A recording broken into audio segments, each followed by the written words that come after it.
Where does your work ethic come from? You strike me as someone who has a strong work ethic.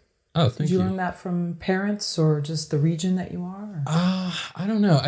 I've always really wanted to make films because for me, it just comes back to storytelling, and I think for me, it's the way I communicate best with others. I'm a bit of an introvert myself. I like talking. I love to meet new people, and I don't I don't like to be rude. But a lot of times I think I communicate better to almost a larger audience sometimes with the ideas and the messages of film. And I think it's that kind of dedication to the story for me that makes it feel worth doing. And I think I know that it's hard work because I've done it. And I've done it the right way, and I've done it the quote unquote wrong way, where you're filming your own thing, and you're editing your own thing. And in film school, I went to film school, and that's the way they said don't do it.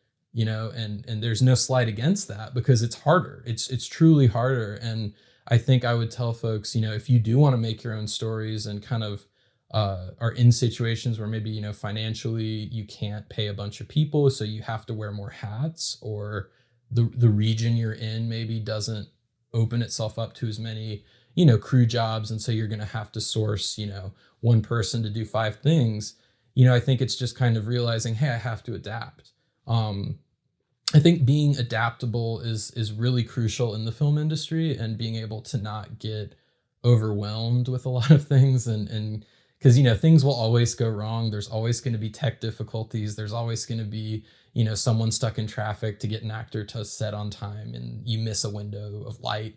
And it's always going to be that. So I think it's just understanding that that makes it hard, but when you do get it right, it makes it worth doing. And when you finally assemble the jigsaw puzzle, then you can stand back and say, "Wow, that was hard work, and it feels earned." So I think it was sort of that just over time in film that kind of built up. How do you feel about allowing your movie to tell you what it is? Like if you set out to write a film or do a short documentary, and you see like this movie is pulling me to go this direction, but I had it as this. How do you reckon with that? Yeah, that's strangely to me what always seems to happen, right? When I make a movie in my head in pre-production, I can see it, but every single time it comes out differently, and it's funny because sometimes that's intentional because I cut out four scenes that I thought I needed, but it turns out I didn't. And other times it's unintentional, where people will tell me a film I made is funny when I think it's quite serious, and the vice versa. And so I think it's the interpretation as well. But I think the reason we get into film is to tell a story. But I think what's kind of beautiful about film is that it can sometimes tell many stories, and your story that you're getting from my film may be different than what he's getting from my film 3 years later when he watches. And I think a lot of it's also what happens to the person when they're watching. What headspace are they in, what have they just gone through. So I think it's being able to sort of discern that a film is going to mean something different to everyone. And it's kind of like we mentioned earlier, that's why people have different films that are their favorites and their top 10 list, and that's cool. So And when it's you, the viewer and the filmmaker, who the film is sort of like, wow, this film is really trying to take me in this direction. How much do you fight with that, or do you go with it? You just say, you know what, I see this film is taking me this way. I'm not going to fight it. I'm just going to go with it. I'm gonna. yeah, it's funny because I always feel like anytime I try to wrestle the film into something that it's not, the film always wins.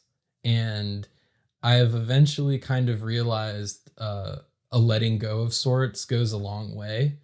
And certainly you can re-edit, you can redo things, you can reshoot, and sometimes that'll get you where you want to go. But I think if, like you mentioned, that the general tone or feeling, maybe you set out to make a thriller and it's not as jump scare like you would want it to be, but maybe it's more unsettling than you expect it to be.